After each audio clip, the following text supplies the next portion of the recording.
What has your reaction been to what you've seen going on in your homeland? I want to cry. It tears apart my soul. What other reaction could I have? One of the richest men in Ukraine, Dmytro Firtash, made billions in natural gas, mining, and agriculture, and long supported pro-Putin political forces in Kyiv. To believe that in 2022, in the center of Europe, that such a massacre can be taking place, no normal person could believe it. Firtash has made a career of trying to bet on the right party, the right player. I was never pro-Russian, but you have to understand that I'm a businessman, and my goal is to earn money. So now Firtash is doing something he's never publicly done before, taking aim at Vladimir Putin. He is never going to come out victorious. No matter what happens, Russia will lose. If you could pick up the phone and call him, what would you tell him? It's time to stop. There will be no victory. The longer this war takes, the worse it will be for the Russian people. Do you think speaking out and saying what you've said today about what Russia's doing, that your personal safety is a concern? I don't really have a choice. Putin's wrath isn't the only risk he faces. Here in the U.S., he's accused by federal prosecutors of conspiring to pay bribes abroad to ultimately secure a deal to supply a specialized metal for Boeing's 787 Dreamliner and is fighting extradition in Austria. After paying the largest bail bond in Austrian history, nearly $174 million, Firtash has been living at this villa under house arrest for the last 8 years here in Vienna. What do you say to the indictment against you? 100% not guilty.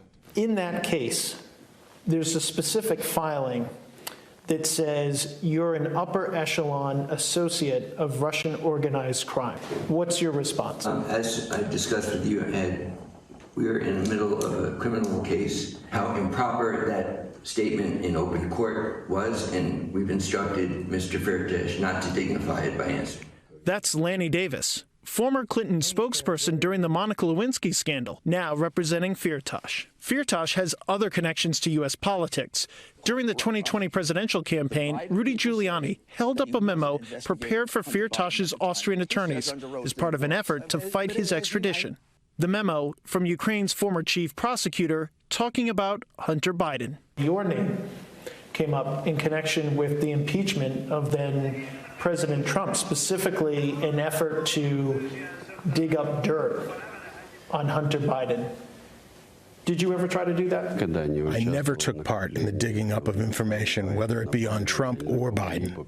The fact that I'm being dragged into this whole situation connected to Giuliani, I never met him, not by phone nor in person. And have prosecutors reached out to you about the Giuliani investigation? Never. Firtash's name also came up during the Mueller probe. Investigators wanted Firtash to be a cooperating witness to provide info on a Trump insider he'd known for years, Paul Manafort.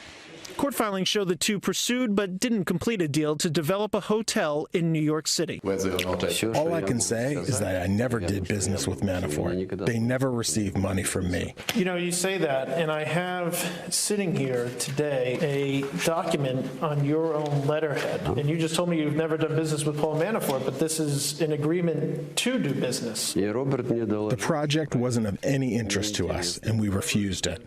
Mr. Firtash, the U.S. says you're a criminal.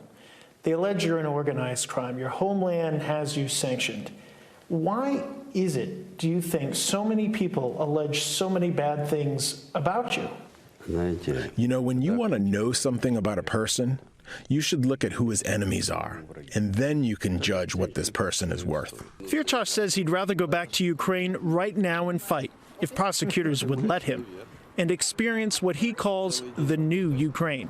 We have to say a big thank you to Mr. Putin, and I believe we should be building him a monument in the very center of Ukraine, because he turned out to be the only politician that in the last 30 years managed to unite the country as one whole. Tom Winter is back from his reporting trip to Vienna. He is joining us now. Tom, that was a fascinating look at Dmytro Firtash, who I know you've been talking about for years, because we've talked about it for years here. And I misspoke when I called him a Russian oligarch, obviously Ukrainian, but pro-Russian, although he says he's not. You talked to them for hours, I think several hours, right? What's he doing now? What's left in your, reporter's notebook, as we like to say here on the show?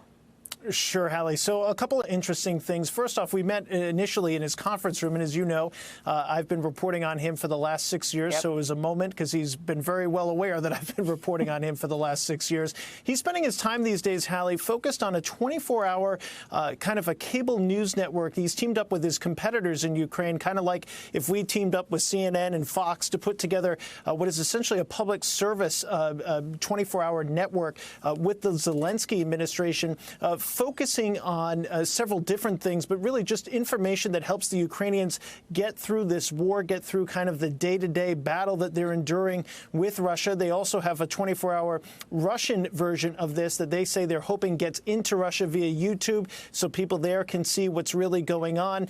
He's got maybe 1 or 2 options left on appeals or challenges to this extradition, and it's possible, Hallie, before the year is out, he could be in an American courtroom. Thanks for watching our YouTube channel. Follow today's top stories and breaking news by downloading the NBC News app.